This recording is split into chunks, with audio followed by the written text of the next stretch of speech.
这对 Fostex 全音域喇叭一直没有被我好好对待，站在墙角好几年了。最近突然想把它拿出来接放大器放一下音乐，发现声音变得非常奇怪，没低音也没高音，比手提收音机还不如。喇叭单体放太久会坏掉吗？要找谁修呢？在网络上看到线索，是日本的 YouTuber 说编织物质的喇叭旋边会硬化，而没有低音。这状况和我很像，手压纸盆也几乎不会动弹。而在另一影片在修复 Fostex 单体硬化的问题，是使用刹车油涂在旋边上。我手上没有刹车油，但是有细油。我想，细油本来就可以保养橡皮旋边，像这种会硬化的纸或布旋边，即使细油软化效果没那么好，也应该没什么害处。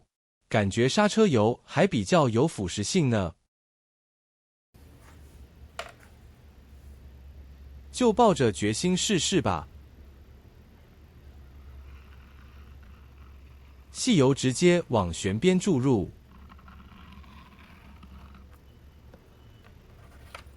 再用毛刷将细油涂均匀。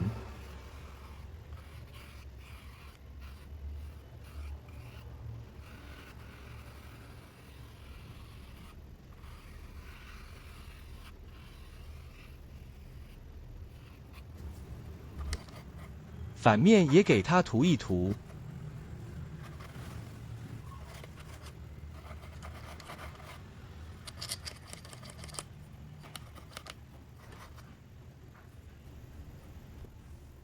装回单体，静置24小时，让细油完全渗透。如有必要，细油干后可再多涂几次。再次试听，果然声音好了很多。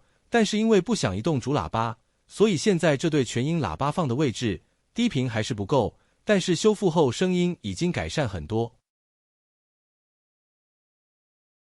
结果还是把它放回墙角，低音多出来后反而声音更好了。还是一直对不起它，回去站墙角吧。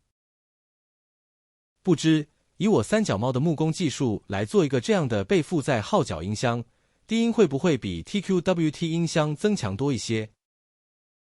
或是像这样的号角也非常有趣，但是得等我考虑清楚家里的空间才能开始施工。